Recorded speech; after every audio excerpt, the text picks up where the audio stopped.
اللهم اجعل القرآن الكريم ربيع قلوبنا ونور صدورنا وجلاء أحزاننا. Like and subscribe.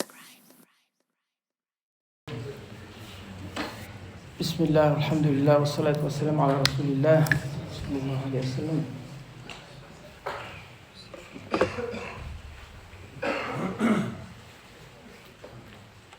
الحمد لله رب العالمين وصلي وسلم على أشرف الأنبياء والمرسلين نبينا محمد وعلى آله وأصحابه أجمعين.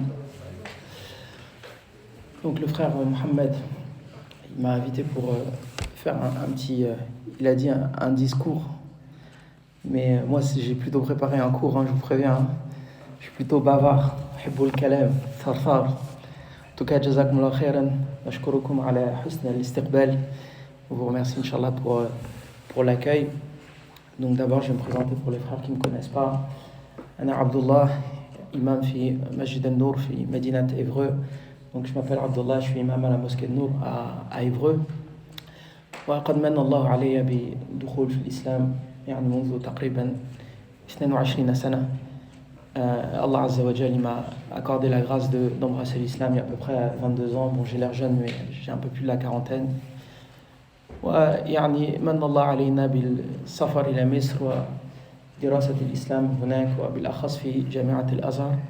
Donc Allah Azza wa Jal il nous a permis aussi d'aller en Égypte et de rester là-bas à peu près une dizaine d'années. Par la grâce d'Allah, on a eu la chance d'étudier, et en particulier à l'université de l'Azhar.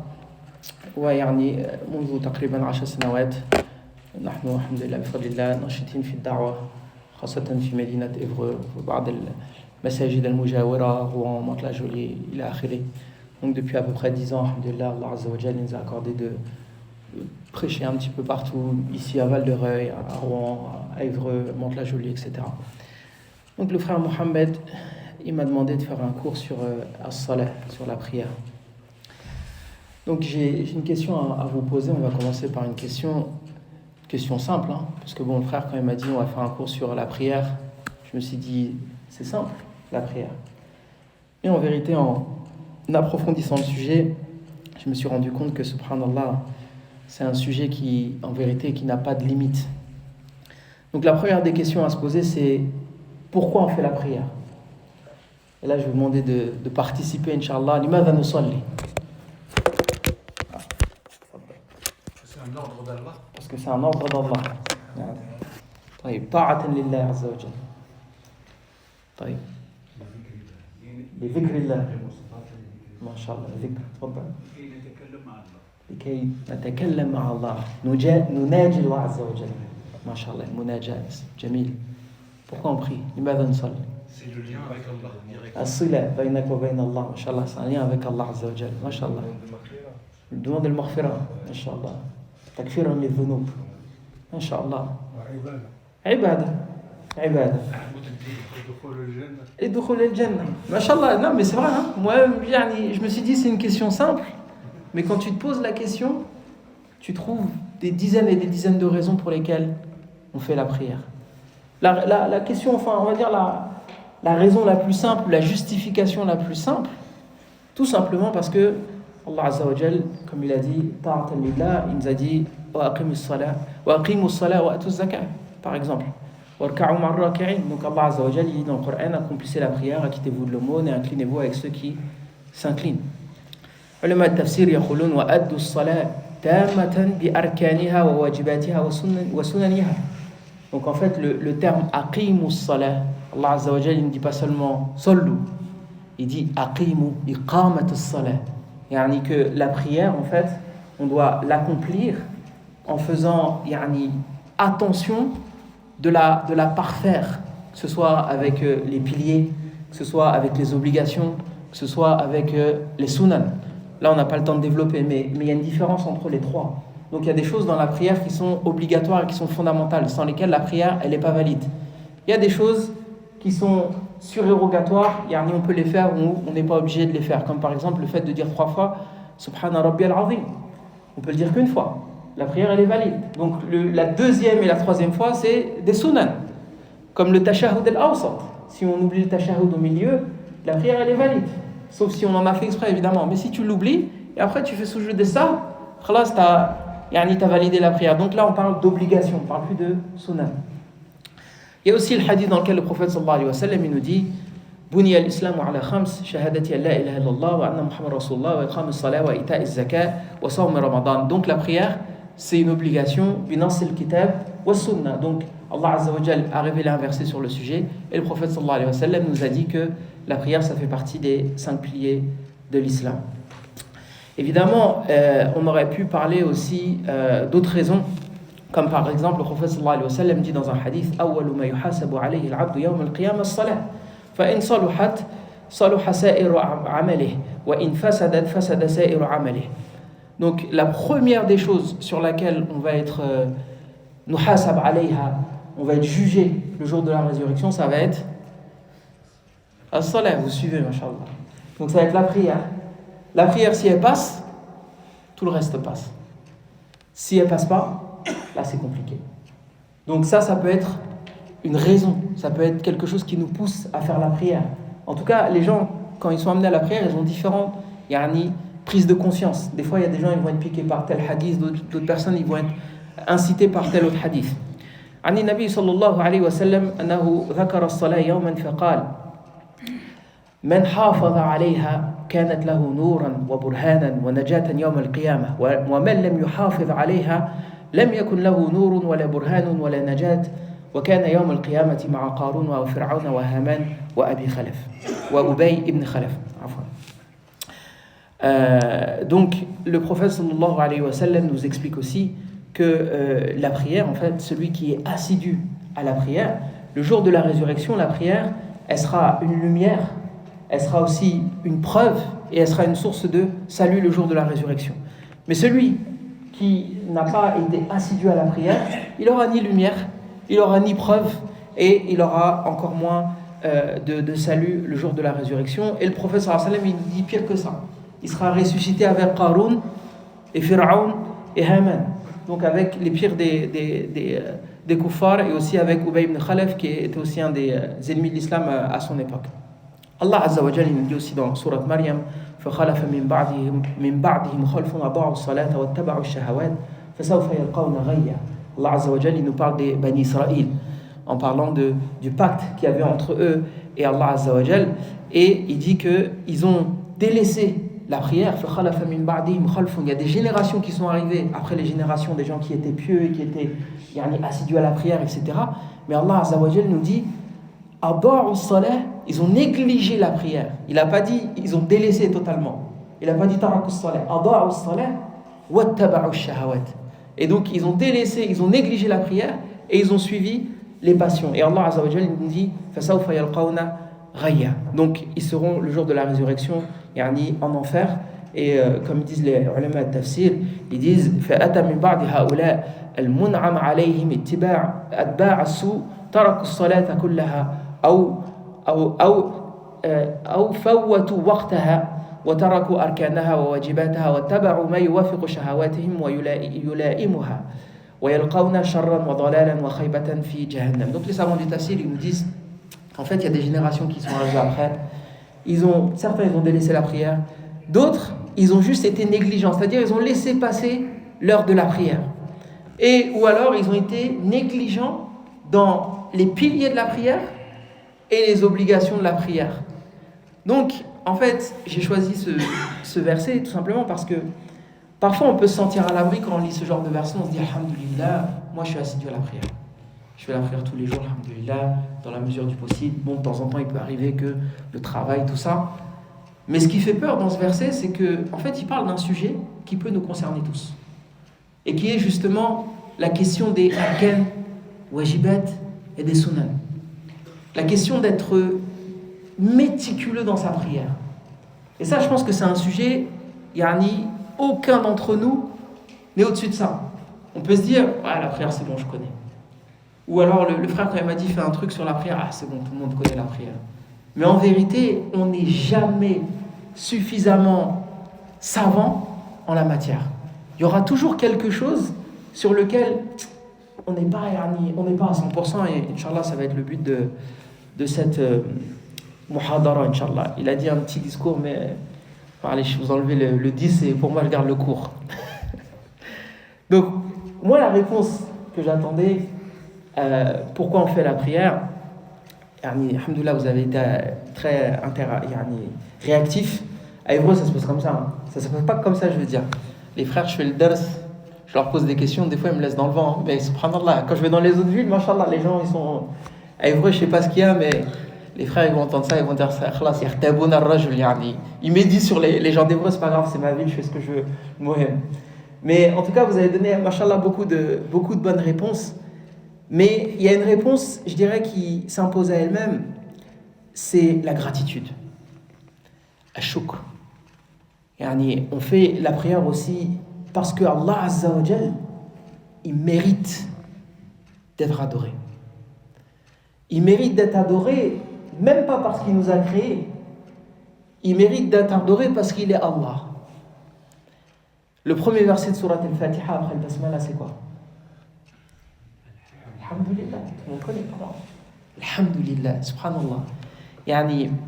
La première fois que j'ai lu le Coran, à l'époque j'étais étudiant à l'université de Saint-Denis à côté de Paris, et donc je vais dans la bibliothèque universitaire, en fait, pour raconter l'histoire. En fait, il y avait une sœur qui étudiait avec moi, une étudiante, mais machallah, c'était une sœur, elle portait le djilbab, c'était une Sénégalaise, elle faisait pas la bise, elle serrait pas la main. Moi, je n'étais pas musulman à l'époque, mais disons que ça m'impressionnait, quoi, voir quelqu'un d'aussi sérieux dans sa religion. Et donc un jour, je la vois, et puis comme d'habitude, j'oublie et je veux lui serrer la main. Excuse-moi, tout ça. Je m'assois à côté d'elle et je vois qu'elle était en train de lire un petit livre. Et je lui dis, qu'est-ce que tu lis? Et bon, moi j'étais à l'époque dans la rafla, tout ça. Et la sœur, elle me dit, je lis un livre sur l'enfer. Subhanallah. Première fois que j'entends quelque chose comme ça. Je fais, ah ouais? Ok, est-ce que tu peux m'en dire plus? Et elle commence à me sortir des passages du livre, etc. Et ça m'a touché. Alors, je vous passe l'histoire parce que bon, c'est une longue histoire, mais avant ça, j'avais aussi une petite histoire avec l'islam. C'est pas la première fois que j'étais en contact avec l'islam, mais je me suis dit, bon, ce jour-là, il faut absolument que je lise le Coran. Donc, je suis parti à la bibliothèque universitaire. J'ai pris un exemplaire du Coran. Déjà, à l'époque, on était en 2002, donc un an à peu près après le 11 septembre, peut-être même avant, hein, peut-être 2000, non, j'étais en fac 2000, ouais, peut-être 2001 même. Donc c'est l'époque Oussama Ben Laden, etc., l'islam, Al-Qaïda. Le simple fait de prendre le Coran dans la bibliothèque universitaire, j'avais l'impression que j'avais fait quelque chose de grave. Je regarde derrière moi, personne ne m'a vu, je me cache, j'ouvre le Coran et le premier verset sur lequel je tombe, Alhamdulillah Rabbil Alamin. Subhanallah. Allah, il commence son livre par Alhamd. Il se loue lui-même. Allah Azza wa Jal, il est digne de louange. Mais il y a une petite subtilité. Parce que j'ai dit au début qu'on faisait la prière par gratitude. Et là, je vous dis la louange. Et en vérité, il y a une subtilité, il y a une différence entre la louange et la gratitude. Qu'est-ce qui me dit c'est quoi la différence? Mal farqu bayna al-hamdi wa shukr. On a qu'un farq. C'est plus vaste que le shukr. Ahsant. Al-hamd, c'est plus vaste que shukr. Et en quoi c'est plus vaste? C'est que pour Allah le hamd. Le hamd, c'est que pour Allah. On a eu un débat il y a 2 semaines avec voilà sur le sujet, moi je suis pas d'accord. Le prophète Mohammed sallallahu alayhi wa sallam s'appelle Mohammed. Oui, le digne de louange. Digne de louange, donc il y a de la louange. Oui, Il y a débat. C'est quoi la différence? Pourquoi le hamd c'est plus général que le shukr? Parce que c'est pour tout. Le hamd pour tout. Pour tout? Pour tout ce qui nous donne, tout ce qu'il a créé. نشكر الله على فعله ونحمد الله على فعله وعلى صفاته. Masha'Allah. Et donc il a dit que Allah Azza wa Jal, en fait, on peut le remercier. Donc nashkuruhu ala fi'lihi. Ash-shukru yakunu muqabil an-ni'ma. Le shukr, c'est en contrepartie d'un bienfait. Le frère m'a donné une bouteille d'eau, je lui ai dit shukran jazakallah khairan. Ça s'appelle du shukr.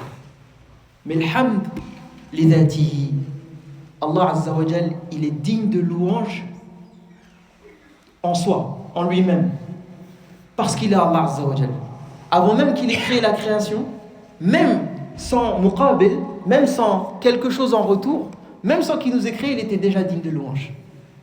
Donc déjà, Allah Azza wa Jal, yani, en soi, il mérite la louange. On sait qu'il n'y a pas un endroit dans le ciel sans qu'il y ait un ange qui est soit raka', sajid ou qa'im. Et jusqu'à Yawm al-Qiyamah, il n'y a pas un endroit dans le ciel sans qu'il y ait un ange qui soit en prosternation, qui soit en inclination ou qui soit debout en train de louer Allah Azza wa Jal. Et le jour de la résurrection, ils diront Subhanak, ma abadnaka haqqa ibadatik. Et le jour de la résurrection, ces gens qui auront adoré Allah Azza wa Jal pendant toutes ces années, ils se relèveront et diront Subhanak, on t'a pas adoré comme tu mérites d'être adoré. Donc la première des raisons pour laquelle Allah Azza wa Jal il mérite, pour laquelle nous on fait la prière, déjà c'est parce qu'Allah Azza wa Jal il mérite. Le prophète sallallahu alayhi wa sallam kana yaqumu al-layl hatta tatafattaru qadamah wa huwa alladhi ghafara Allah lahu ma taqaddama min dhanbi wa ma ta'akhkhar fa yaqul afala akunu 'abdan shakura. Le prophète sallallahu alayhi wa sallam, il priait la nuit jusqu'à ce que ses pieds se fendillent. Alors qu'Allah Azza wa Jal lui avait pardonné ses péchés passés et futurs. Et quand on lui posait la question, pourquoi tu fais tout ça, ya Rasulallah? Allah Azza wa Jal, il t'a pardonné tes péchés. Il disait, ne devrais-je pas être un serviteur reconnaissant? Ensuite, on peut dire tout simplement, l'une des raisons pour lesquelles on fait la prière, tahqiq al-ubudiyya. وَمَا خَلَقْتُ الْجِنَّ وَالْإِنسَ إِلَّا لِيَعْبُدُونَ. La raison pour laquelle Allah Azza wa Jal il nous a créés, c'est quoi? L'ibada, la servitude, la dévotion. Et je voulais partager avec vous un hadith que je trouve intéressant. C'est Anas ibn Malik qui le rapporte, je vais le lire en arabe et je vais le traduire en français, Inch'Allah. نهينا أن نسأل رسول الله صلى الله عليه وسلم عن شيء فكان يعجبنا أن يجيء الرجل من أهل البادية العاقل فيسأله ونحن نسمع فجاء رجل من أهل البادية فقال يا محمد أتانا رسولك فزعم لنا أنك تزعم أن الله أرسلك قال صدق قال فمن خلق السماء قال الله قال فمن خلق الأرض قال الله قال فمن نصب هذه الجبال وجعل فيها ما جعل قال الله قال فالذي خلق السماء وخلق الأرض ونصب هذه الجبال الله أرسلك قال نعم قال وزعم رسولك أن علينا 5 صلوات في يومنا وليلتنا قال صدق قال فالذي أرسلك الله أمرك بهذا قال نعم قال وزعم رسولك أن علينا زكاة في أموالنا قال صدق قال فالذي أرسلك الله أمرك بهذا قال نعم قال وزعم رسولك أن علينا صوم شهر رمضان في سنتنا قال صدق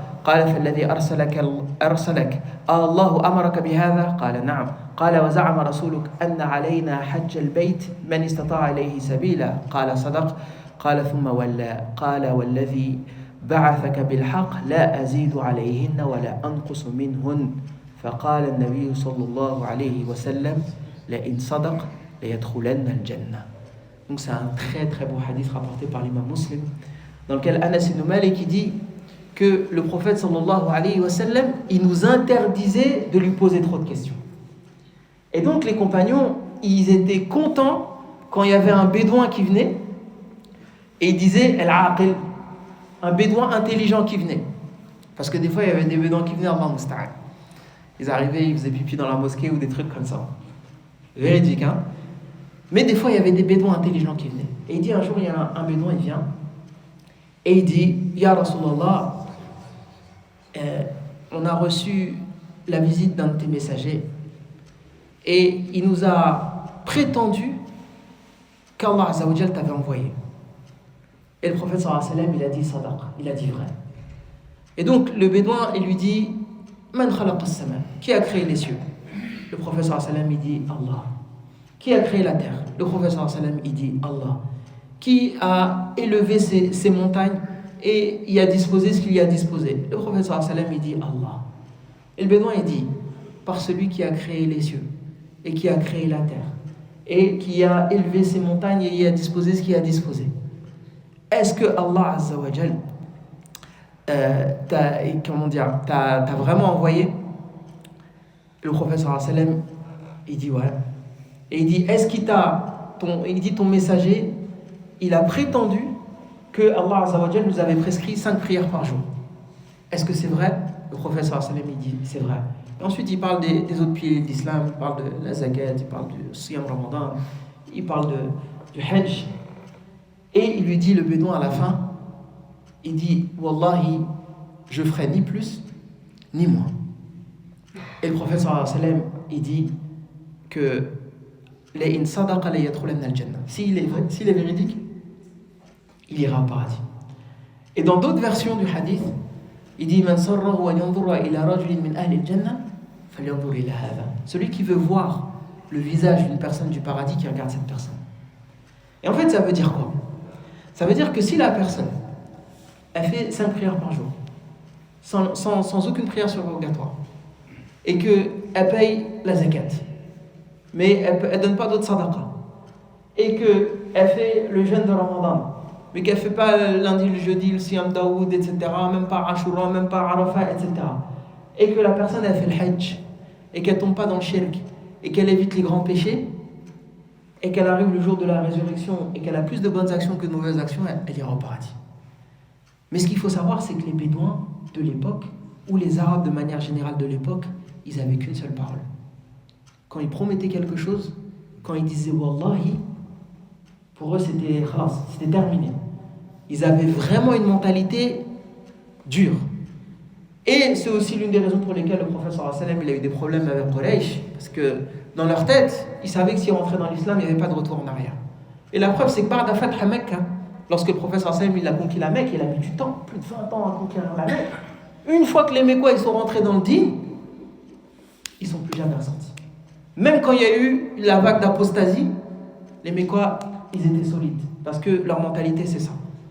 Donc, quand je parlais de tahqiq al-ubudiyya, je parlais de la servitude, le fait d'atteindre ce degré de servitude, c'est-à-dire que ta mission numéro 1 sur terre, c'est d'adorer Allah Azza wa Jal, c'est-à-dire ta mission numéro 1 sur terre, c'est de te soumettre aux 5 piliers de l'islam, d'arriver Yawm al-Qiyamah, d'avoir minimum 5 prières par jour, un jeûne de Ramadan, une zakat si tu as les moyens, un pèlerinage si tu as les moyens, minimum, et d'être jamais tombé dans le shirk et d'avoir évité les grands péchés.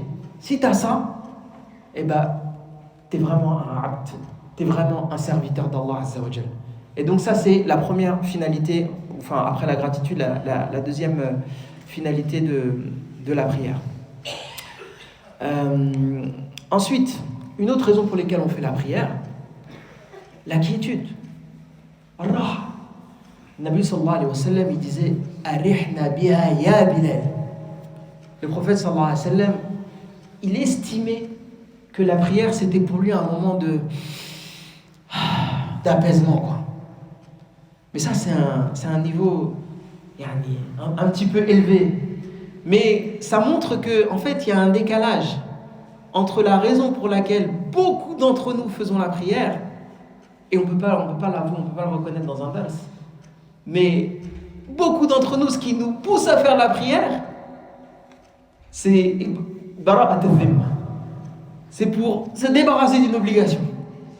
Et de se dire vas-y, au moins c'est fait. Il faut être honnête. Ça déprime. En tout cas, moi ça m'arrive. Il y a des moments où tu te dis flemme. Quand tu entends le réveil là, que t'as besoin de dormir, tu te dis vas-y, j'y vais, alhamdoulilah, rabbil alamin, Allahu Akbar. Après tu t'en vas. Et tu ressens pas cette raha. Ou par crainte d'Allah quand même aussi. Tu fais la prière par crainte d'Allah. Tu peux faire la prière par crainte d'Allah. Je dis pas le contraire. Mais ce que je peux dire par là, c'est que des fois, la crainte elle est da'ifa. Et dans le sens où parfois, ce qui évidemment, si tu le fais par bara'at al-dhimma, c'est que tu crains quand même Allah. C'est un niveau de crainte. Et c'est pas négligeable. Mais tu te dis, j'ai fait. Mais la preuve que c'est pas une source de raha, de plaisir, tu vas le voir dans ta prière en elle-même. C'est-à-dire que si tu prenais du plaisir, tu allongerais la prière. Si tu prenais du plaisir, dès que tu as fini la prière, tu n'as pas envie de te lever tout de suite. Tu as envie de rester et de faire un petit peu de dhikr encore. Et surtout, t'ashtaq ila as-salat allati ba'daha. T'as envie, t'es pressé d'avoir l'autre prière. Et comme il dit le prophète sallallahu alayhi wa sallam, le fait d'attendre les prières à une autre prière, que c'est même une mujahadat nafs. La personne qui fait ça, elle a un très haut niveau de spiritualité. Une autre raison pour laquelle on fait la prière, en tout cas le prophète sallallahu alayhi wa sallam, l'une des raisons pour lesquelles il faisait la prière, c'est qu'au-delà du fait que c'était quelque chose qui l'apaisait, il y a encore autre chose d'un petit peu différent, c'est que pour lui c'était une source de bonheur. Ça le rendait heureux. Il disait, le prophète sallallahu alayhi wa sallam, hubbiba ilayya min dunyakum an-nisa wat-tib wa ju'ilat qurratu 'ayni fi as-salah. Il dit en fait que les choses parmi vos dunya que j'ai été amené à aimer, il y a 3 choses. Les femmes. Bon, je sais que nos femmes, elles n'aiment pas trop ce hadith. On doit le dire seulement au singulier, pas au pluriel. Le prophète sallallahu alayhi wa sallam, il a dit les femmes. Après, il a dit un-tib, le parfum. Mais il a dit وَجُعِلَتْ قُرَّةُ عَيْنِي فِي الصَّلَاةِ. Ma source de bonheur, de réjouissance, ce qui me rend le plus heureux, c'est la prière. Subhanallah. Le prophète sallallahu alayhi wa sallam, il trouvait son bonheur dans la prière. Le summum du bonheur pour lui, comme il disait le frère tout à l'heure, c'est munajat Allah Azza wa Jal, de pouvoir entrer en communication avec Allah Azza wa Jal. لذلك قال الإمام ابن القيم من كانت قرة عينه في الصلاة لم يجد لها مشقة ولا نصبا. L'imam Ibn al-Qayyim dit, celui qui trouve sa plus grande source de réjouissance dans la prière ne ressentira aucune difficulté ni fatigue à l'accomplir. Une autre raison pour laquelle on fait la prière, al-isti'ana billahi azza wa jal. Allah azza wa jal dit wasta'inu bis-sabri was-salah wa innaha lakabiratun illa 'ala al-khashi'in. Donc l'une des raisons pour lesquelles on fait aussi la prière, c'est de bénéficier de l'aide d'Allah azza wa jal. Parce qu'Allah azza wa jal, il dit ayez recours ou cherchez secours dans la patience et la prière, et que la prière est quelque chose de difficile sauf pour les gens, pour les khashi'in, donc les gens qui font preuve de recueillement. On va un petit peu, Inch'Allah, expliquer tout à l'heure ce que ça veut dire le khushu'.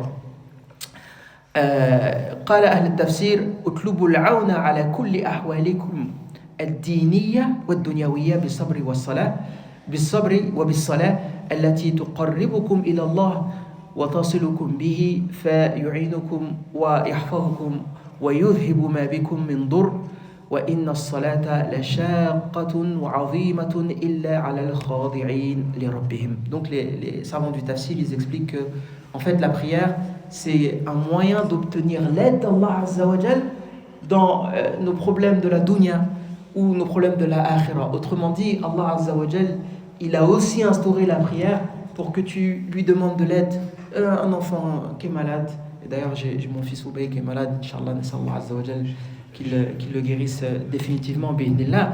Mais la prière, justement, c'est un endroit où on peut demander à Allah Azza wa Jal de guérir un malade, de résoudre un problème, de réconcilier des gens, bref, tu as des problèmes d'argent, tous tes problèmes, que ce soit dunya ou din, Allah Azza wa Jal, il aime entendre son serviteur qui le supplie.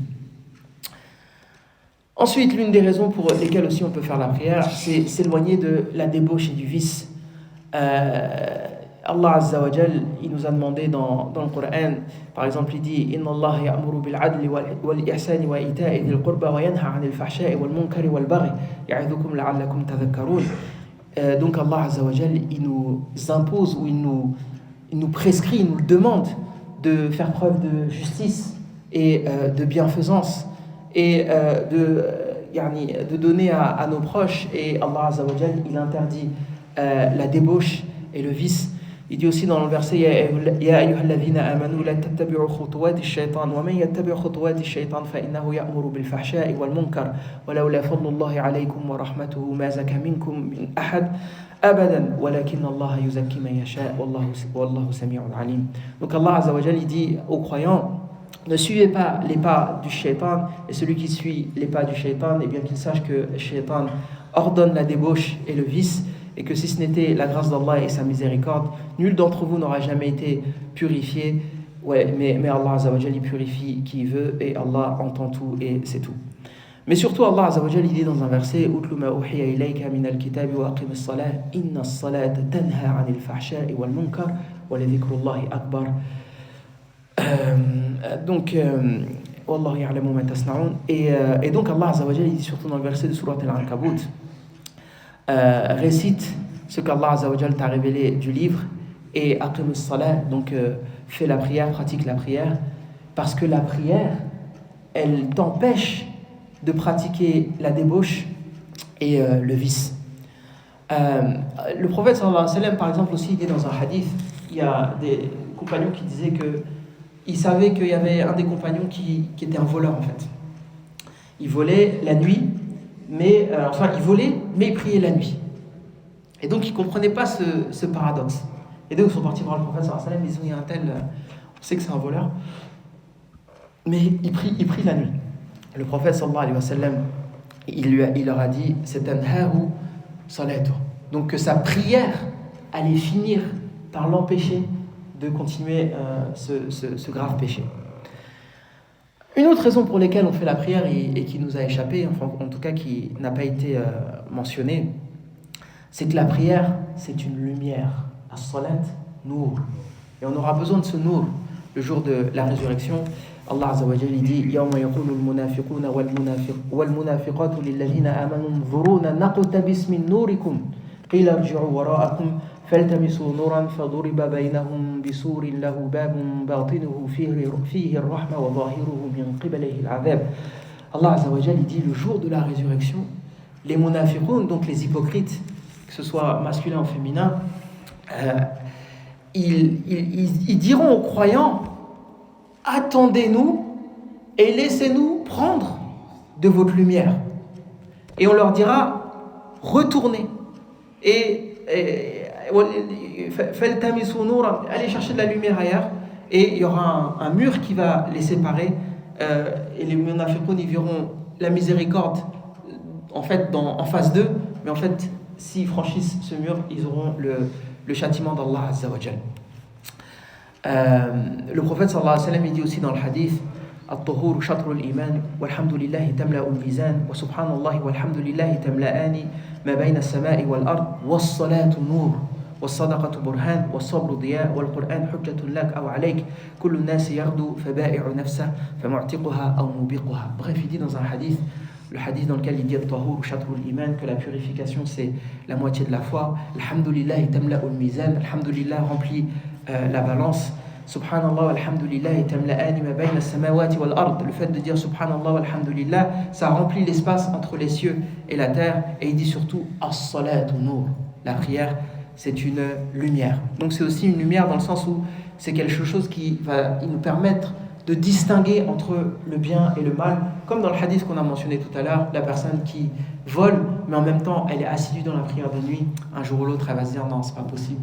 Il y a incompatibilité entre la rahma d'Allah Azza wa Jal, mon envie de se rapprocher de lui, et ce que je fais de mauvais. Je vais boire une petite gorgée d'eau là parce que, bismillah.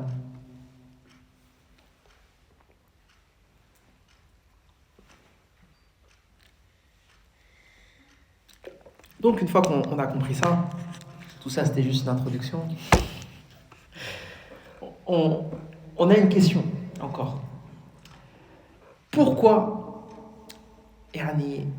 beaucoup d'entre nous, malgré le fait qu'on soit assidu à la prière, des fois depuis des années, et malgré ça on tombe toujours dans certains péchés. Chacun est conscient entre lui et Allah Azza wa Jal de ses shahawat, ses passions, ses péchés, etc. Et surtout si on sait que, comme le dit le verset, Inna as-salata tanha 'anil fahsha'i wal munkar, donc la prière elle préserve de la débauche et du vice. En fait, ça sous-entend que la personne qui ne s'interdit pas ce genre de pratique, donc qui tombe dans la débauche d'une manière ou d'une autre, et qui tombe dans le vice, et comme dit le prophète sallallahu alayhi wa sallam, kutiba libni Adam, hawduhu min az-zina la mahal, fal-'aynu tazni, wa zinaha an-nadhr. Que le prophète sallallahu alayhi wa sallam, il dit dans un hadith par exemple en fait, qu'on est tous plus ou moins touchés par la fornication, et que l'œil fornique et la fornication de l'œil, c'est le regard. et que la main fornique et la fornication de la main c'est le toucher, et que les jambes forniquent et la fornication des jambes c'est le fait d'aller dans des lieux de débauche ou de dépravation, ce genre de choses-là. Bref, on a tous nos travers, mais si vous êtes ici présent dans cette mosquée, c'est que vous êtes assidu à la prière. Donc c'est quoi le problème en fait? Pourquoi notre prière, on ne ressent pas par exemple de la joie, comme le prophète sallallahu alayhi wa sallam, on ressentait du bonheur, on ne ressent pas forcément de la raha. Et c'est ça, je pense, la chose vers laquelle la chose qu'il faut essayer de régler. Et ça, je pense que c'est un combat de toute une vie en fait, ça concerne tous les croyants. On n'est jamais assez bon dans sa salat. J'essaie de trouver des pistes de réponses, c'est ce qu'on va essayer de partager avec vous, bénéla. Et j'ai pensé par exemple au hadith, il y a un hadith qui s'appelle hadith al-Musi ila salati, ou Musi fi salati. Anna Rasulullah sallallahu alayhi wa sallam dakhala al-masjid, fadakhala rajulun fa salla. فسلم على النبي صلى الله عليه وسلم فرد وقال ارجع فصلي فإنك لم تصلي فرجع يصلي كما يصلي ثم جاء فسلم على النبي صلى الله عليه وسلم فقال ارجع فصلي فإنك لم تصلي ثلاثا فقال والذي بعثك بالحق ما أحسن غيره فعلمني فقال إذا قمت إلى الصلاة فكبر ثم اقرأ ما تيسر معك من القرآن ثم اركع حتى تطمئن راكعا ثم ارفع حتى تعتدل قائما ثم اسجد حتى تطمئن ساجدا ثم ارفع حتى تطمئن جالسا وافعل ذلك في صلاتك كلها. Donc c'est un hadith dans lequel le prophète sallallahu alayhi wa sallam, en fait il est dans la mosquée, il y a une personne qui rentre, il prie 2 rak'at, ensuite il vient s'asseoir dans le majlis de Rasulullah sallallahu alayhi wa sallam. Le prophète il lui dit irja fa salli fa innaka lam tusalli, retourne et prie parce que t'as pas prié. Donc il se lève, il retourne, il refait 2 rak'at, ensuite il vient s'asseoir. Le prophète sallallahu alayhi wa sallam il répète une deuxième fois irja fa salli fa innaka lam tusalli. Donc tu n'as toujours pas fait la prière, retourne faire la prière. Il repart, il fait 2 rak'at, il revient, il s'assoit, le prophète il répète une 3e fois. Là la 3e fois il dit khalas, moi franchement je sais pas faire mieux, apprends-moi à faire la prière. Et là le prophète sallallahu alayhi wa sallam il dit que si tu commences ta prière, d'abord tu dis le takbir يعني ثم اقرأ ما تيسر معك من القرآن. Donc tu dis Allahu Akbar, ensuite tu récites ce que tu peux du Coran. Évidemment c'est un hadith qu'il faut prendre avec d'autres hadiths. La sourate al-Fatiha ça fait partie des choses essentielles dans la prière. Donc il n'y a pas de la salata illa bi fatihatil kitab. Donc il n'y a pas de salat si tu ne pries pas le Fatiha. Mais après si tu veux prier قل هو الله أحد قل أعوذ برب الناس سورة البقرة النساء آل عمران تفضل يا سيدي. Vous rigolez mais on a connu des mashayikh la ilaha illallah. On arrive dans la mosquée, notre cheikh en fait il nous a envoyé dans une autre mosquée, la mosquée de son cheikh, et le cheikh il commence Allahu Akbar Alif Lam Mim, réciter le Baqara en entier. Une fois qu'il a fini, khalas, on peut commencer le dars. La hawla wa la quwwata illa billah. Des Baqara, des Ali Imran, des sourates, des fois on prie le Fajr, sourate al-Kahf par exemple, en entier. Sourate Yusuf, en entier. Sourate Al-A'raf, en entier. Et souvent le cheikh, enfin mon cheikh, quand il finissait la prière d'Al-Fajr, il se passait quoi, 2-3 minutes, c'était chaud. Et des fois il y avait des gens, bon c'était une magie, il y avait quasiment que des Tullab'in, mais des fois il y avait le gardien de l'immeuble d'à côté, il savait pas. Et donc il se levait après la prière. Haram alaik. Voilà. Bref, tout ça pour dire que tu récites ce que tu veux après la Fatiha. Mais le prophète sallallahu alayhi wa sallam, en fait, dans ce hadith-là, il dit des petits mots qui, normalement, si on les comprend, ils révolutionnent la façon dont on fait la prière. Il dit thumma arka' hatta tatma'inna rak'a. Ça veut dire quoi? Ça veut dire tu fais le ruku'. Jusqu'à quel moment? Jusqu'à ce que tu ressentes quoi? Al-khushu'. En fait, juste avant le khushu', pour ressentir du khushu', il faut avoir ce qu'on appelle la tuma'nina, la quiétude. Mutaqarib. Ça se touche, on est d'accord. On est d'accord.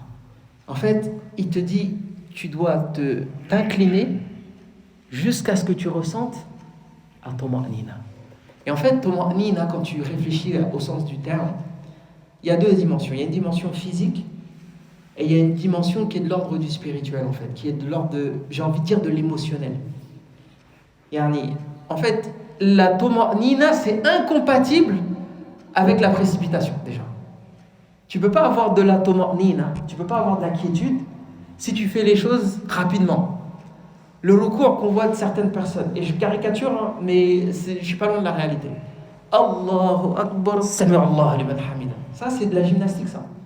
C'est pas de la salat. Les gens, à peine il est raka', ils se lèvent. Rasulullah sallallahu alayhi wa sallam, il dit Thumma raka' hatta tatma'inna raka'. Jusqu'à ce que tu ressentes de la quiétude au moment où tu es raka'. Donc déjà, ton corps, il est inerte, il ne bouge plus. Ensuite, ton cœur, il est où ton cœur quand tu pries? Parce que tuma'nina mahalluha al-qalb. Ton cœur, il est où? Est-ce qu'il est à Carrefour en train de faire les courses? Est-ce qu'il est à la maison en train de régler tes comptes avec madame? Est-ce qu'il est au travail parce que tu as des problèmes avec ton boss? Il est où ton cœur? Fattish qalbak wa anta tusalli. Recherche ton cœur pendant que tu fais la prière. Et demande-toi si tu atteins la quiétude ou pas.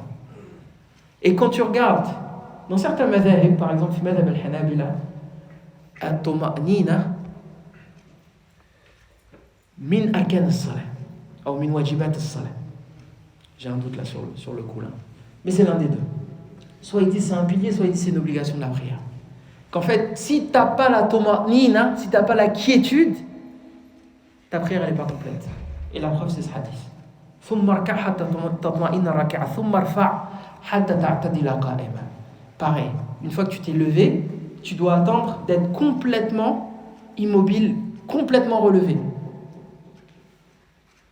Et après, tu continues la prière. ثم اسجد حتى تطمئن ساجدا ثم ارفع حتى تطمئن جالسا وافعل ذلك في صلاتك كلها. Et donc la prière que Rasulullah sallallahu alayhi wa sallam nous a ordonné de faire, c'est pas le minimum syndical auquel nous on est habitués en vérité. C'est une prière où il y a beaucoup de sakina, il y a beaucoup de waqar, il y a beaucoup de gravité, il y a de la quiétude, il y a de la tranquillité, il y a de l'apaisement. Et c'est pour ça que Rasulullah sallallahu alayhi wa sallam dit Arihna biha ya Bilal. Là on a une époque, je ne sais pas si vous êtes au courant, mais par exemple dans les milieux professionnels, les trucs qui sont à la mode, c'est la méditation. On parle souvent de méditation pleine conscience, je sais pas quoi. Une fois, à l'époque, je travaillais encore sur Paris, avant le travail, ils nous ont dit on se réunit, on fait de la méditation. On respire, on inspire, on respire, je sais pas quoi. Moi j'étais dans mon coin, je leur ai dit Jazakumullah khairan, barakallahu fikum, nous on fait déjà de la méditation 5 fois par jour, Jazakumullah khairan.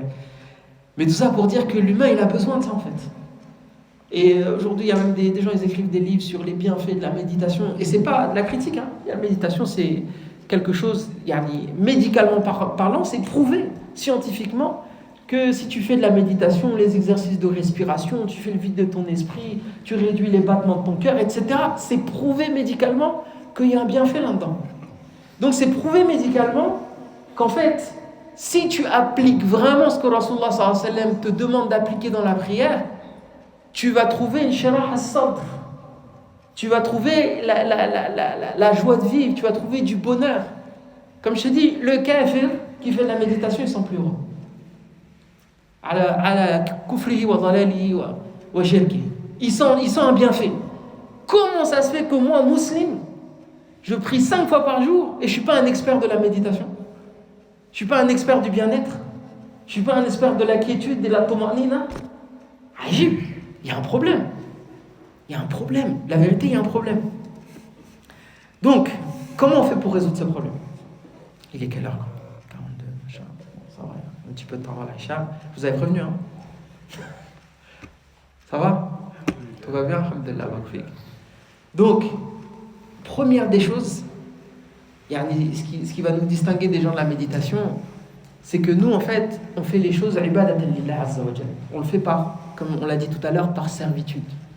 On n'est pas là pour inventer des choses ou prendre des choses qui sont extérieures à la sunna de Rasulullah sallallahu alayhi wa sallam. Première des choses, al-wudu. Allah Azza wa Jal, il nous a demandé de faire nos ablutions avant la prière. At-tahuru shatrul iman. Donc, le prophète sallallahu alayhi wa sallam, il dit إذا توضأ أحدكم فأحسن الوضوء ثم خرج إلى المسجد لا ينزعه إلا الصلاة لم تزل رجله اليسرى تمحو عنه سيئة وتكتب له اليمنى حسنة حتى يدخل المسجد ولو يعلم الناس ما في العتمة والصبح لأتوها ولو حبوها. Le prophète sallallahu alayhi wa sallam, il nous explique que la personne qui fait méticuleusement ses ablutions, puis va à la mosquée, la seule motivation qu'il a, c'est de faire la prière. En fait, chaque fois qu'il fait un pas, il y a un péché qui lui est enlevé, et quand il fait un autre pas, il y a une hasanat qui lui est écrite ou inscrite, jusqu'à ce qu'il arrive à la mosquée. Et il dit, si les gens savaient le mérite qu'il y a dans la prière du Fajr et la prière de l'Aïcha, ils iraient même à 4 pattes. Donc déjà, en fait, commence déjà au moment où tu fais ta purification. En fait, dans ta tête, tu es déjà en prière. Tu es déjà conditionné à adorer Allah Azza wa Jal. Et souvent, en fait, on oublie l'importance des ablutions. Parce que tout à l'heure, on a dit que l'une des raisons pour lesquelles on faisait la prière, c'était de se faire pardonner les péchés. Le prophète sallallahu alayhi wa sallam, il dit, il rapporte, Abu Hurayra radiyallahu anhu rapporte, anna Rasulullah sallallahu alayhi wa sallam, qala idha tawadda al-abd al-muslim ou al-mu'min, faghasala wajhahu, kharaja min wajhihi kulli khati'atin nadhara ilayha bi'aynihi ma'a al-ma'. أو مع آخر قطر الماء فإذا غسل يديه خرج من يديه كل خطيئة كان بطشتها يداه مع الماء أو مع آخر قطر الماء فإذا غسل رجليه خرجت كل خطيئة مشته رجلاه مع الماء أو مع آخر قطر الماء حتى يخرج نقيا من الذنوب. Donc le prophète sallallahu alayhi wa sallam nous explique que lorsqu'on se lave le visage, en fait dans le wudu il y a une symbolique. Et souvent, on n'y réfléchit pas. Mais essaye d'y penser. Quand tu fais tes ablutions, tu vas voir, ça va changer la façon dont tu fais la prière.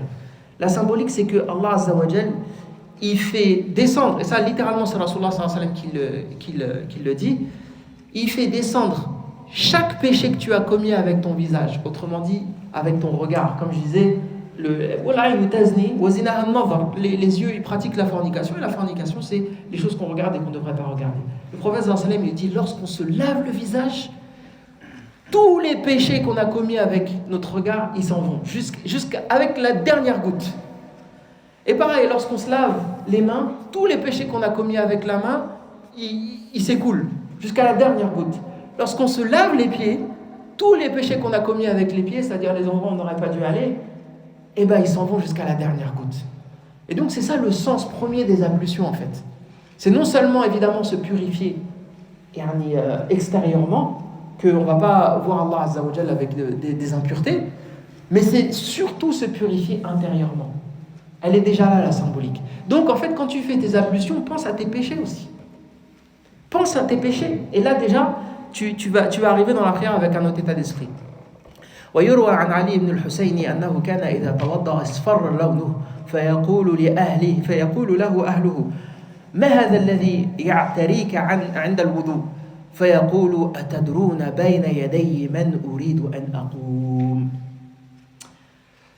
Ali ibn al-Hussein, il disait, donc c'est le petit-fils d'Ali ibn Abi Talib, en fait sa famille, sa femme probablement a remarqué que chaque fois qu'il faisait ses ablutions, il devenait jaune, il devenait pâle. Et donc elle lui dit, mais pourquoi chaque fois que tu fais tes ablutions, ton visage il est comme ça? Et il disait, est-ce que vous vous rendez compte devant qui je vais me tenir?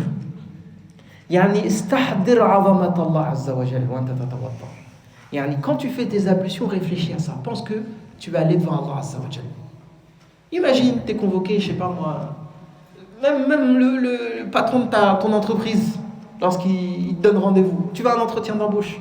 Tu vas te laver, tu vas choisir tes plus beaux vêtements, tu vas mettre ton parfum, beau gosse, machallah, belles chaussures, ciré, tout propre. Ou tu es convoqué par le maire de la ville, ou tu es convoqué par le président de la République à l'Élysée, tiens. Ou le roi, tu es convoqué par le roi du Maroc par exemple. Comment tu vas t'habiller? Comment tu vas te présenter? Qu'est-ce que tu vas ressentir juste avant que les portes s'ouvrent? Forcément tu ressens quelque chose, c'est naturel. Si tu es devant les grands de ce monde, les puissants de ce monde, tu te prépares. Tu te tiens droit, tu fais attention à comment tu parles, etc. Et déjà, en fait, quand on parle de khushu', souvent on pense que c'est pendant la salat. Mais en fait, ça commence avant même la prière. Avoir la conscience. Tu vois, par exemple, Allah Azza wa Jalla dit khudhu zinatakum 'inda kulli masjid. Mettez vos meilleurs vêtements quand vous venez à la mosquée. Pourquoi on fait le ghusl du Jumu'ah? Pourquoi on s'habille en blanc pour le Jumu'ah? Parce que, subhanallah, parce qu'on est devant Allah Azza wa Jalla. Et donc ça, déjà, la réflexion, au moment où tu fais tes ablutions, tu dois déjà être dans un autre état d'esprit. Ensuite, le prophète sallallahu alayhi wa sallam, il dit un hadith, moi ça c'est l'un des hadiths qui me fait le plus peur. Inna al-'abda la yusalli as-salata ma yuktabu lahu minha illa 'ushruha tus'uha thumunuha sub'uha sudusuha khumusuha rub'uha thuluthuha nisfuha. En fait, que tu fais la prière, mais les anges, ils n'écrivent que un dixième, ou un neuvième, ou un huitième, ou un septième, ou un sixième, ou un cinquième, ou un quart, ou un tiers, ou la moitié, ou les deux tiers, en fonction de quoi? Les choses dont tu as conscience dans ta prière, les choses que tu te rappelles dans ta prière, les choses où ton esprit il était là, c'est là où les anges les écrivent la récompense. Mais quand tu es ailleurs, il n'y a pas de récompense. Et le jour de la résurrection, ta prière, on a dit la première des choses sur lesquelles tu seras interrogé, c'est quoi? C'est la prière. Et donc Allah Azza wa Jalla, il va peser nos prières. Et il va manquer des bouts. Parce qu'il y a des moments où on n'était pas là. Donc il va demander est-ce que mon serviteur, mon fidèle, il a des nawafil? Est-ce qu'il a des prières surrogatoires? S'il a des prières surrogatoires, ça complète et ça passe. Donc déjà, il faut être conscient que c'est impossible d'être concentré à 100% à chaque moment. Ça, c'est la nature humaine qui est comme ça. Ils disent que le cerveau humain, en moyenne, il peut être attentif 3 minutes. Ça veut dire que toutes les 3 minutes, là, je suis en train de parler, ton cerveau, il part. C'est naturel, c'est comme ça. Et tu penses à autre chose, etc. Après, tu reviens. Et donc, ça nécessite une forme d'entraînement. Et ça nécessite aussi de faire des prières surrogatoires pour y parvenir.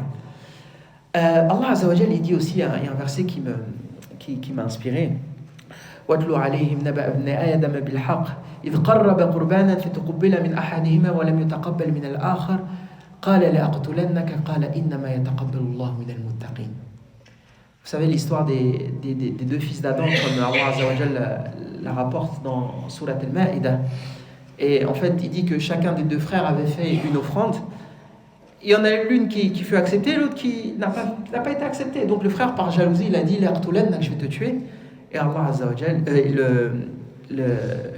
l'autre il a répondu que Allah Azza wa Jalla, il n'accepte que de ceux qui le craignent. Innama yataqabbalu Allahu minal muttaqin. Il y avait des anciens, quand ils lisaient ce verset, ils s'effondraient en pleurs. Et ils se disaient, moi je suis pas un muttaqi, moi je suis pas quelqu'un qui craint Allah Azza wa Jalla. Donc comment Allah Azza wa Jalla il va accepter ma prière? Donc la question qui se pose, c'est quoi le remède? Comment on fait pour avoir cette taqwa? Comment on fait pour avoir le khushu'? Évidemment, c'est difficile de répondre à cette question en un seul cours, mais on va essayer de le faire rapidement. Il y a un hadith, moi, qui me paraît intéressant. C'est le hadith d'Al-Bara ibn Azib. Il dit رمقت الصلاة مع محمد صلى الله عليه وسلم فوجدت قيامه فركعته فاعتداله بعد ركوعه فسجدته فجلسته بين السجدتين فسجدته فجلسته بين التسليم والانصراف قريبا من السواء. Il dit Al-Bara ibn Azib, j'ai surveillé la prière de Rasulullah sallallahu alayhi wa sallam et j'ai constaté que en fait le temps qu'il passait debout, donc le temps où tu récites le takbir, le fatiha et la sourate, et le moment qui passe en recours, et le moment où il se relève, et le moment où il se prosterne, et l'espace de temps entre les deux prosternations, et ensuite l'autre prosternation, qariban min as-sawa. Ça veut dire quoi ça? Ça veut dire que, en fait, il restait autant de temps debout que raka', que ensuite debout, et que sajid. Et les mashayikh dont je vous parlais en tout début de l'intervention là, quand je vous disais qu'ils priaient le Baqara, quand ils priaient Al-Imran, quand ils priaient ce genre de sourate, ils essayaient de mettre ça en pratique. Franchement, j'ai vu des choses, yani, si on me les avait racontées, j'aurais dit, Wallah, le frère il ment, c'est pas vrai, c'est pas possible. Ou il récite par exemple, je sais pas moi, une sourate, et il va rester, le recours, il va durer 10 minutes, 15 minutes, 20 minutes. À tel point que ton sang, il monte au cerveau. Et on a l'impression que oui, ça c'est on pourrait vous dire les anciens faisaient, etc. Non, il y a des gens qui jusqu'à aujourd'hui prient comme ça. C'est des êtres humains comme vous et moi qui prient comme ça. Moi, je ne vous dis pas qu'on va tous ici présents faire la même chose. Mais si par exemple, je vous donne un exemple simple, la plupart d'entre nous, on connaît par exemple Sabbih isma rabbika al-a'la, hal ataka hadithul ghashiya. Essaye ça. Par exemple, tout à l'heure là, tu rentres chez toi, tu pries Shaf' al-Witr, tu pries Sabbih. Il te faut combien de temps pour prier Sabbih? Allez, 3-4 minutes par exemple. Tu essayes ensuite de faire un recours pendant 3-4 minutes. Tu prends ton temps. Subhana Rabbil Azim. Subhana Rabbil Azim. Subhana Rabbil Azim. Et tu réfléchis, ça veut dire quoi Subhana? يعني معناه تنزيه الله عز وجل عن كل عيب ونقص. Le fait de dire Subhana, ça veut dire exalter Allah Azza wa Jal de tout défaut et de toute imperfection, de tout vice. Allah, il est exalté, il est élevé au-dessus de tout ce qu'on peut lui reprocher. وَقَالُوا اتَّخَذَ اللَّهُ وَلَدًا لَقَدْ جِئْتُمْ شَيْئًا إِدًّا. Ils ont dit, Allah Azza wa Jal, il a un fils. Allah Azza wa Jal, il dit, لَقَدْ جِئْتُمْ قَوْلًا شَنِيعًا. C'est une parole extrêmement grave. تكاد السماوات يتفطرن منه etc. وتخر الجبال هدا أن دعوا للرحمن ولدا.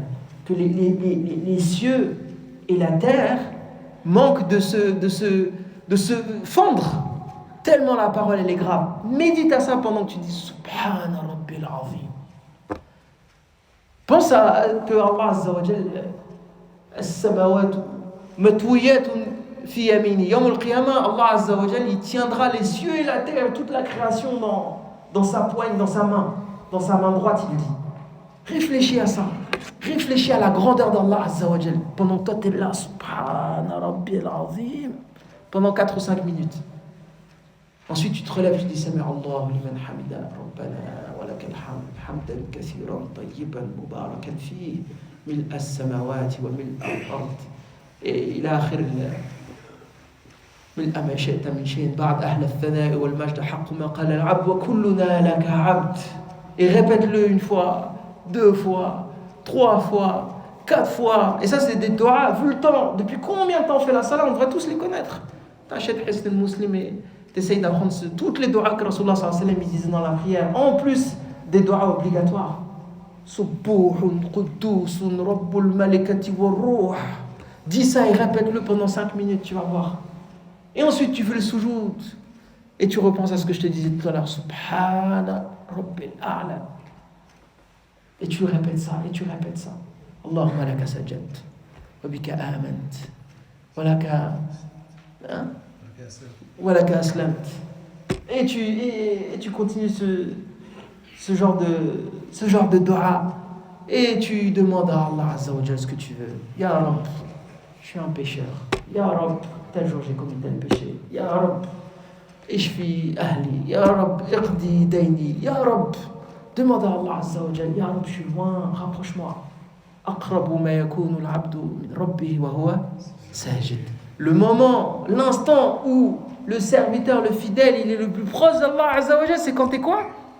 T'es prosterné. Donc comment tu m'expliques qu'on fait des prosternations de 2 secondes 50? Comment tu m'expliques ça? Il y a un tanaqud, il y a une contradiction en fait. C'est que nous, Ahl al-Islam, on est sur la seule voie qui mène à Allah Azza wa Jal, Et on a le moyen de se rapprocher le plus possible d'Allah Azza wa Jal qui est le soujoud. Et on expédie ça en mode chronopost. Je t'ai envoyé comme une lettre à la poste, emballé, c'est pesé, regarde là, j'ai fait ma prière. Et je peux m'asseoir regarder le match de Ligue des Champions et le PSG qui joue tout à l'heure. Non mais c'est vrai, Wallah c'est vrai. C'est une réalité. Et je dis pas que je suis mieux que vous, hein. Moi je suis le premier bénéficiaire de ce genre de rappel. 5 minutes en soujoud. Fais-le, tu vas voir. Et ensuite, tu te relèves et tu fais le ruku'. Et pareil, tu allonges. Rabbi ghfirli, warhamni, wajburni, et tu restes 5 minutes comme ça. Et tu médites, et tu penses à tes péchés, tu fais le vide, tu penses à Yawm al-Qiyamah. Il y a des anciens, ils disaient, quand je fais la prière, j'imagine que devant moi, il y a la Kaaba.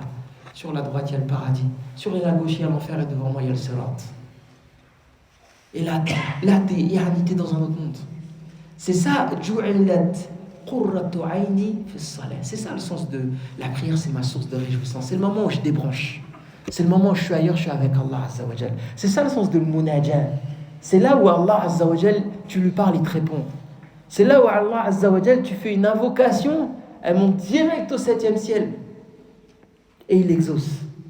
C'est ça le sens du khushu'. C'est ça le sens du recueillement. C'est là, ton cœur, ton corps, ton esprit, tout est en prière. C'est pas juste la langue. Allah Akbar, il y a des prières, Wallahi, des fois je prie derrière certaines personnes, je suis essoufflé. Je me dis, je sais même pas comment il a fait. Wallah. Et malheureusement, si on essaye de mettre ça en pratique dans une mosquée, et je vous dis ça parce que j'ai essayé, j'ai fait me faire rouler dessus. T'essayes de rallonger un choya à la prière. Les gens, ya Abdullah,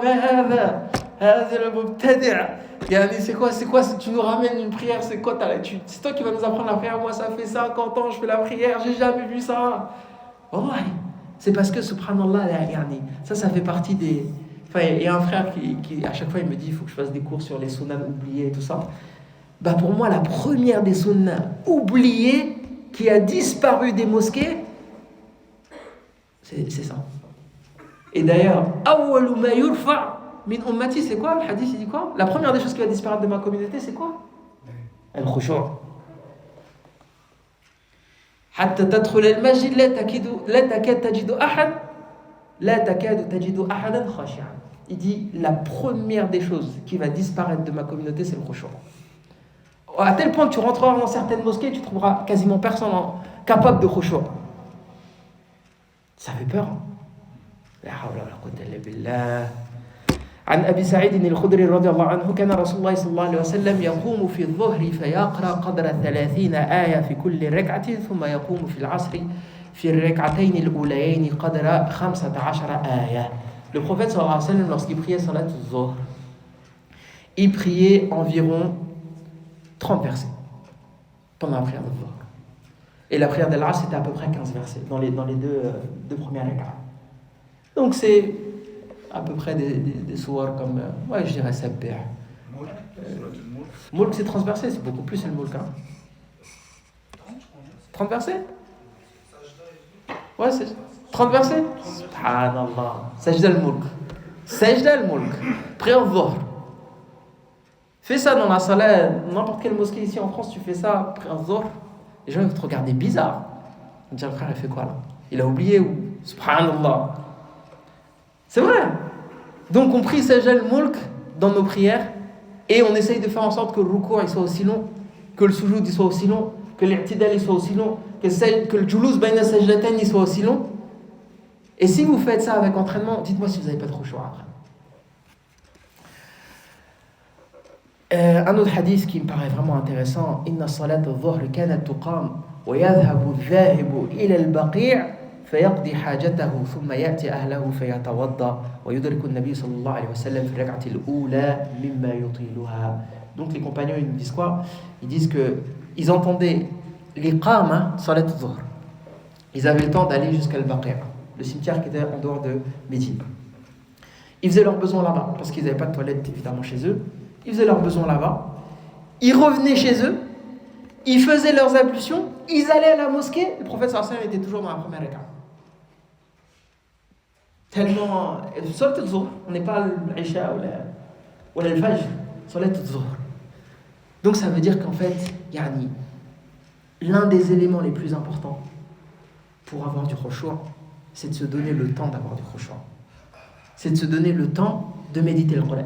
Afala yatadabbaruna al-Qur'an. Comment tu veux avoir du tadabbur si tu n'as pas le temps? Ou si tu récites tout le temps les mêmes sourates, ou si c'est des petites sourates, ou tu n'en connais pas le sens. C'est compliqué, hein. Hadith al-Bara ibn Azib قال كان رسول الله صلى الله عليه وسلم إذا قال سمع الله لمن حمده لم يحني أحد منا ظهره حتى يقع رسول الله صلى الله عليه وسلم ساجدا ثم نقع سجودا بعده. Ça c'est un point qui concerne le khushu', mais dans la prière de groupe. Parce que là j'ai parlé de la prière munfarid. C'est vrai qu'on est derrière l'imam, on est tributaire de l'imam et l'imam il fait ce qu'il peut. Et c'est pas faute de vouloir, mais il sait très bien que s'il allonge un petit peu la prière, il y a toujours des gens, il va lui sortir le hadith de Mu'adh ibn Jabal.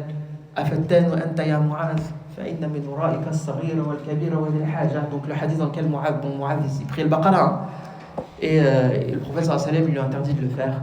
Il a dit prie Shams wa Duha, prie Wal-Layli idha yaghsha, etc. Parce que derrière toi, tu as des gens qui sont des gens âgés, des gens malades, des enfants, etc.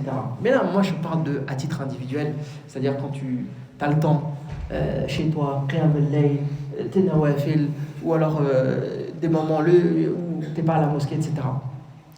Mais il y a une erreur qui, à mon avis, est aussi une cause d'absence de khushu'.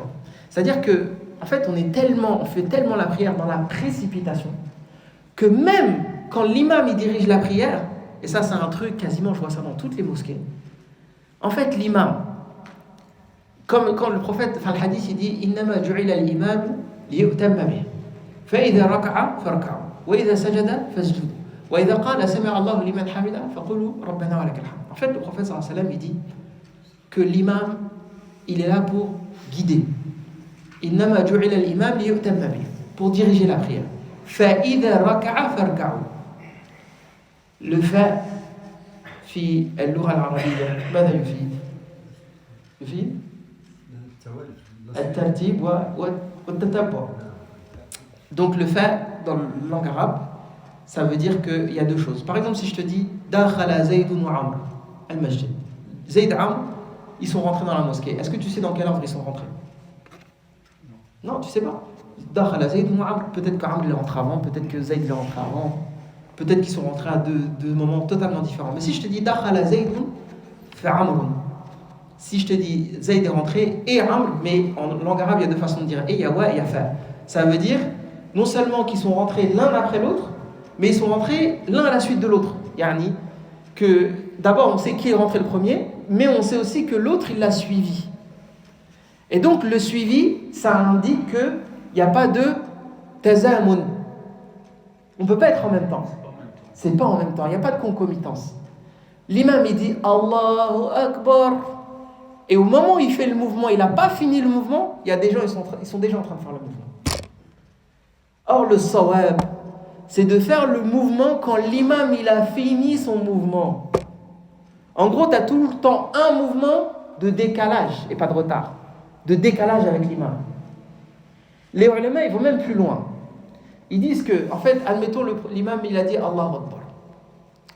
Et il a fait le ruku', par exemple. Tant que l'imam, il n'est pas passé au pilier d'après, c'est-à-dire tant qu'il ne s'est pas relevé, tu n'es pas en retard. Donc, pourquoi tu es pressé? Tu es pressé tout simplement parce qu'il n'y a pas de choix. Et que tu es, encore une fois, dans bara'at al-dhimma. Ton objectif, c'est finir la prière. L'imam, il fait son ruku'. Attends qu'il soit arrivé au ruku', et là tu fais ton ruku'. Et donc déjà ça implique que tu vois l'imam. Tu dois voir l'imam. Et le Bara ibn Azib il dit quoi? Il dit Lam yahni ahaduna dhahrahu hatta yaqa'a Rasulullah sallallahu alayhi wa sallam sajidan. Lorsque le prophète sallallahu alayhi wa sallam disait Sami Allahu liman hamida rabbana wa lakal hamd, et qu'ensuite il disait Allahu Akbar et qu'il se prosternait, il dit aucun d'entre nous ne bougeait son dos jusqu'à ce que le prophète sallallahu alayhi wa sallam soit prosterné. Une fois qu'il a la tête par terre, là on fait le mouvement. Essaye, tu vas voir si ça n'a pas un impact sur ta prière. Tu vas voir que déjà en matière de waqar, c'est autre chose. Tu fais la prière avec une autre gravité. C'est les automatismes. Barakallahu fik. En fait, c'est exactement ce qu'il a dit. En fait, on fait automatique. On réfléchit même plus. Et souvent, les gens, l'erreur qu'ils font, c'est que ya'tamiduna ala sam'. Ils entendent Allahu Akbar, pour eux, c'est le signal. C'est le signal, allez, on y va. Non, Allahu Akbar, ça ne veut pas dire irka'. C'est quand tu vois l'imam qui fait le ruku'. Des fois, il y a des imams, ils le disent tôt. Des fois, il y a des imams, ils le disent tard. Des fois, il y a des imams, ils le disent au milieu. Il a dit Allahu Akbar. Imagine, il se trompe. Et toi, tu t'es précipité. Non. En fin de compte, il faut faire le recours quand il a fini de dire Allahu Akbar. Non. Il faut faire le recours quand il a fait le recours. Ouais, mais normalement, on doit regarder devant nous, on ne doit pas regarder. Il y a hadith qui dit qu'il faut regarder devant soi. Alors, il y a une différence entre regarder et voir. Et celui qui est au deuxième rang, au troisième rang, il ne peut pas voir l'imam. Yani, celui qui est au deuxième ou au troisième rang, yaqtadi biman amamahu. Il fait comme les gens qui sont devant lui. Ils font. S'il se trompe devant, lui aussi, il doit. S'ils vont vite, eux, lui aussi. Exactement. Barakallahu fik. C'est justement pour ça que les gens qui sont juste derrière, ils ont une responsabilité qui est encore plus grande. Parce que ce sont eux qui voient l'imam. Et des fois, il y a des gens, ils sont deuxième, troisième rang, et justement, ils entendent Allah Akbar, mais ils ne voient pas l'imam. Donc, est-ce qu'ils en savent que l'imam, il est le raka? Exactement. Il faut prendre son temps. Barakallahu fik. Donc, en fait, l'une des causes du khushu', c'est justement que tu prennes ton temps. L'imam, il a dit Allahu Akbar, t'attends que l'imam, il ait fait son mouvement, et après, tu fais ton mouvement. Il a dit Sami Allahu liman hamida. Tu attends que l'imam, il se soit relevé, et là, tu te relèves. Et ainsi de suite. C'est une prière, en fait, c'est l'imam et les gens qui suivent. C'est pas l'imam, c'est-à-dire à la suite, enfin, il y a l'imam, il fait le mouvement, et nous, on fait derrière. Nous, on peut être synchronisés derrière, il n'y a pas de problème. Mais on n'est jamais synchro avec l'imam. Et c'est pour ça que les imams, avant la prière, ils disent La tasbiqul imam. Donc, ne devancez pas l'imam. Si tu devances l'imam, ta prière, elle est batil. Voilà. Voilà tout ça où. Et ne soyez pas en même temps. Tu vas le dire. Justement, derrière l'imam, souvent, c'est là où la responsabilité. Bien sûr. Devient à des personnes qui sont juste derrière. Exactement. Il faut qu'il y ait quelque chose qui suit derrière. Exactement. Et c'est pour ça que, comme il dit le frère, c'est pas n'importe qui doit se mettre derrière l'imam. Comme il dit le prophète sallallahu alayhi wa sallam, il dit al-hazm wa an-nuha, c'est ça. Et donc, une fois qu'on a dit ça, donc ça c'était une petite parenthèse, mais à mon sens très très importante. Donc le khushu', comme je disais, ça commence avant la prière, au moment des ablutions. On doit faire preuve de tuma'nina, on doit bien respecter tous les piliers, prendre son temps, méditer sur ce que l'on dit. Si on est derrière l'imam, on prend son temps. Mais il y a aussi un point qui me paraît important. Il y a un verset dans Surat Al-Hujurat wa'lamu anna fikum Rasulullah law yuti'ukum fi kathirin min al-amri la'anittum walakin habbaba ilaykum al-iman wa zayyanahu fi qulubikum wa karaha ilaykum al-kufra wal-fusuqa wal-'isyan. Donc l'un des moyens de parvenir au khushu', comme il disait le prophète sallallahu alayhi wa sallam, hubbiba ilayya min dunyakum. Donc Allah azza wa jalla, c'est lui qui lui a fait aimer. Hubbiba ilayya, c'est même malgré moi en fait. On m'a fait aimer de votre monde. Allah azza wa jalla, il dit dans Surat Al-Hujurat, sachez que le prophète sallallahu alayhi wa sallam est parmi vous. La yuti'ukum fi kathirin min al-amri la'anittum. Si vous obéissez dans beaucoup des affaires, vous seriez perdus. Il dit walakin Allah habbaba ilaykum al-iman. Mais Allah azza wa jalla, Allah il parle aux compagnons, il vous a fait aimer la foi, wa zayyanahu fi qulubikum, et il a enjolivé dans vos cœurs, wa karaha ilaykum al-kufra wal-fusuqa wal-'isyan. Donc en fait, il faut demander à Allah azza wa jalla qu'il nous fasse aimer la foi, l'iman.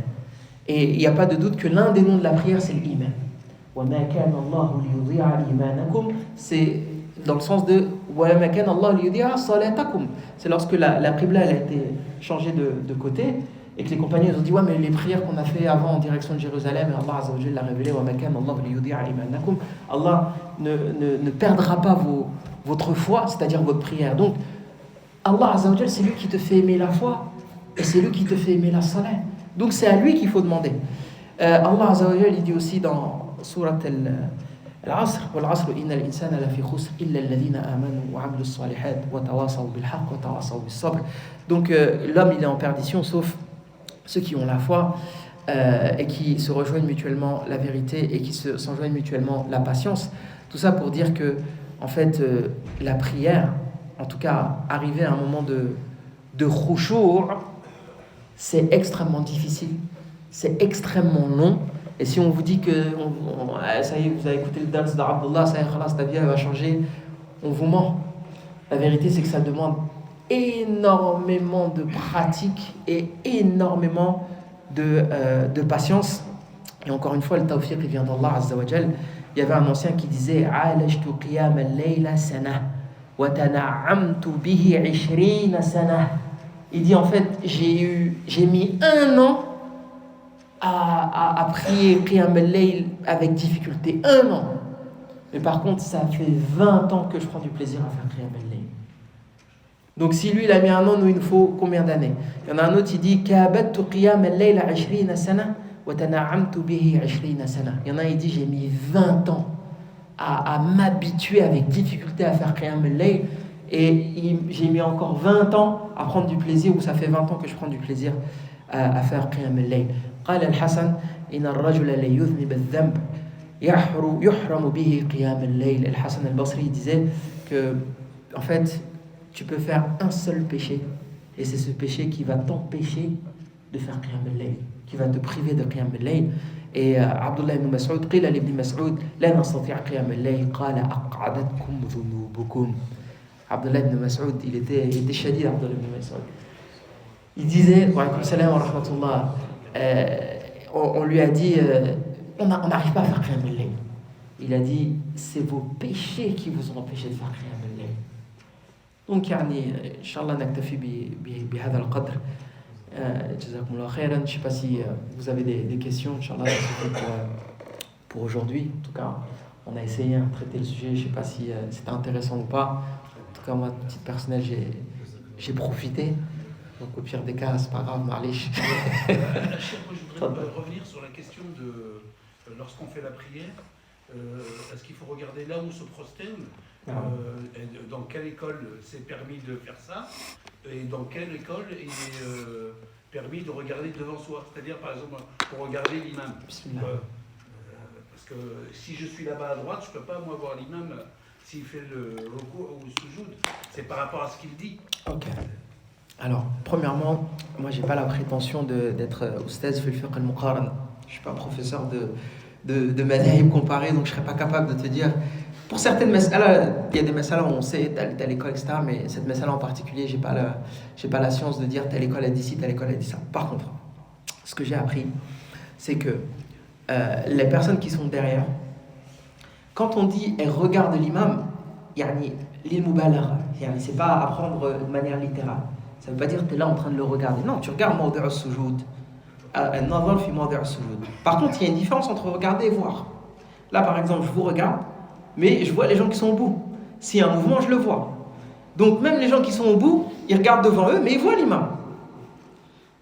Et au pire des cas, les gens qui sont au milieu, qui sont juste derrière l'imam, c'est eux, entre guillemets, notre boussole. Donc, si eux, ils font le recours, ils ont la responsabilité.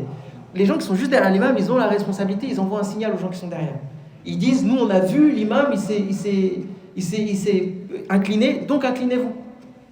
Donc, l'idée, c'est pas de regarder les chaussettes de l'imam ou je sais pas quoi, non. C'est on voit l'imam, on sait qu'il a fait le mouvement, on fait le mouvement avec lui. D'accord? Après, yani, ce que j'ai remarqué aussi, c'est souvent les gens, ils ont des questions ultra précises sur la prière. Vraiment ultra précises. Où est-ce qu'on met les mains? Où est-ce qu'on met les pieds? Est-ce que les chevilles, elles se touchent pas? Est-ce que les épaules? Est-ce que tatati? Est-ce que tatata? Et on oublie le plus important. Les gens, jamais ils nous posent la question, comment je fais pour avoir du khushu' dans la prière? La plupart des questions des Sahaba, c'était Jannah wa Nar. Dullani ala amalin yudkhilni al-Jannah wa yub'idani 'ani an-nar. La majorité des questions des Sahaba, c'était le Jannah wa Nar. Et les questions du fiqh, qalil. Les détails. Et des fois, on demande des détails, yani, des fois, j'entends des questions, je pense que... Des fois, j'appelle des machines, ils disent, Wallahi, dans l'histoire de la jurisprudence, on n'a jamais entendu une question comme ça. Tellement on rentre dans des détails, mais en même temps, on tombe dans des péchés, Allah musta'an. Et ça, c'est pas... Mais ce qui est dommage, comme je disais, c'est que les questions sur le khushu', les questions sur la prière, les questions sur Qiyam al-Layl, comment je fais pour aimer Allah, comment je fais pour abandonner les péchés, comment je fais pour me consacrer au dîn, comment je fais pour mémoriser le Coran. Qalil. C'est rare que les gens ils posent des questions comme ça. Mais des détails, des micro-détails de la jurisprudence, yani, hadith wa la haraj. C'est dommage. D'autres questions? Comment j'ai fait pour avoir... T'étais pas là? Inch'Allah, le cours il a enregistré, Inch'Allah. Rediffusion, pas mal. Non. Est-ce que vous pensez, par exemple, pour lire justement comme on a plus le Coran par exemple, et donc on a envie de lire des questions un peu plus longues, on a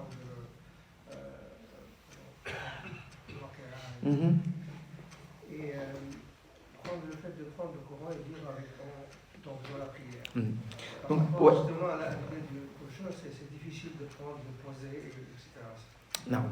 Donc justement, il y a des ulama qui ne l'autorisent pas pour cette raison. Qui disent qu'il y a tanafam al-khushu', beaucoup de mouvements. Par exemple, dans le fiqh shafi'i, ils te disent qu'il y a 3 mouvements au maximum en dehors de la prière autorisée. Tu peux te gratter 1 fois, 2 fois, la 3e fois, t'en split. Mais il y a d'autres ulama qui l'autorisent. Par exemple, on sait qu'Aïcha, elle faisait ça. Elle avait un mushaf devant elle et elle priait Qiyam al-Layl avec. Maintenant, tu peux investir dans des petits dispositifs comme ça qui tiennent sur les pieds là. Les trucs en bois là où tu poses le mushaf, tu lis, ou si tu as un petit mushaf, tu lis. Pour moi, il n'y a pas de. Inch'Allah, il n'y a pas d'ishkal, il n'y a pas de difficulté, il y a juste. Surtout dans les nawafil. Pour la prière obligatoire, c'est déjà plus contestable, mais pour les prières nawafil, il y a beaucoup plus de souplesse. On sait que le prophète sallallahu alayhi wa sallam, par exemple, il faisait la prière à la naqat, quand il était en voyage, il priait parfois sur sa monture. Donc tu peux même seulement t'orienter vers la qibla pour le takbir, et après, peu importe où va la monture, même si elle n'est pas en direction de la qibla, être en prière. Donc il y a une grande souplesse dans les prières surérogatoires, et mieux vaut 1000 fois une personne qui prend le mushaf, comme tu dis, que la personne qui fait rien en fait. Parce qu'on ne va jamais y arriver sinon, on ne va jamais progresser. Mieux vaut, comme ils disent, al-qa'id al-fiqhiyya, ma la yudra kullu, la yudra kullu. Ce que tu ne peux pas faire à 100%, tu dois pas non plus délaisser à 100%. Parce qu'il y a encore le temps pour une question là. 25 secondes. Non. Il y a une dernière question là. Sameh. Sameh. كل الصلوات كان الرسول صلى الله عليه وسلم في الصلاة خشوعا. الصلاة الوحيدة التي كان يسرع فيها هي صلاة سنة الفجر. سنة الفجر أحسنت. كيف nous peut faire cette prière en faisant comme le prophète sallallahu alayhi wa sallam. Donc si on fait court, sûrement c'était long par rapport à nous, ce qu'on fait maintenant. Donc nous, comment on peut faire ça en faisant rapide, quoi, pour que les autres, des fois, on se fait attendre pour la prière de Jama'a. Comment ça peut être? On se fait attendre, c'est-à-dire les gens ils t'attendent parce que tu es en train de finir le... Ça arrive. Quand tu es imam ou... Ok. Non, après, je pense que la sunna del-Fajr, effectivement, c'est une exception. Et c'est une prière qui est relativement courte, mais là on parle de délai, la différence, il va y avoir quoi? Quelques minutes maximum. Il y a rien de... Je vois pas l'ishkal. Il y a quelque chose qui m'a échappé. Non, il n'y a pas de... En fait, il y a la prière del-Fajr au sunnat del... C'est une obligation de faire court. Non, c'est pas une obligation, c'est une sunna. Déjà, la prière del-Fajr, en soi, c'est une sunna. Donc, tous... Mu'akkada. On est d'accord, c'est une sunna mu'akkada. Mais ce que je veux dire par là, c'est que je pense que nous, notre problème à notre époque, c'est pas de faire court. On sait très très bien faire court. On est des experts en rapidité. Nous, notre problème, c'est comment on fait long en fait. C'est ça qu'on fait déjà court. On fait déjà court. On doit faire plus court. Ben, prochain, il est où? Ah non, mais je suis d'accord. Donc c'était une question rhétorique, hein. C'est pas une vraie question. Hein. Barakallah fik. Jazakallah khair. Khalas. C'est bon, hein. Sinon on s'arrête pas. Moi je peux être là jusqu'à 8h, pas de problème. Hein. Jazakumullah khairan. Subhanakallah wa bihamdika. Ashhadu an la ilaha illa anta astaghfiruka wa atubu ilayk. Jazakumullah khairan. Assalamu alaikum wa rahmatullahi wa barakatuh. Est-ce que tu fais toujours la biographie de professeur? Ah. Ouais. Donc, à votre nom, je remercie Inch'Allah Abdullah. Je tiens à vous mettre au courant qu'il fait des cours de la biographie du prophète à la mosquée de notre ville tous les dimanches entre Maghreb et l'Aïcha. Ceux qui sont intéressés, ils vont rendre visite là-bas. Et on ne va pas le laisser partir comme ça, on va programmer avec lui Inch'Allah d'autres fois. C'est une prise d'otage. C'est une prise d'otage. Jazakallah khair. Inch'Allah. Barakallah fik. Jazakallah khair. Assalamu alaikum wa rahmatullah. Après, on va demander à l'imam, Inch'Allah, il fait de 1% plus il est malade. Inch'Allah. Jazakallah. Alhamdulillah.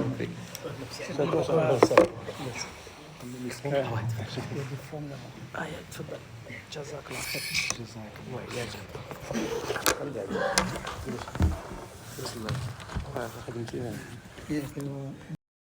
ربنا تقبل منا إنك أنت السميع العليم.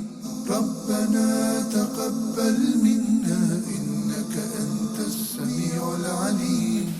Like and subscribe.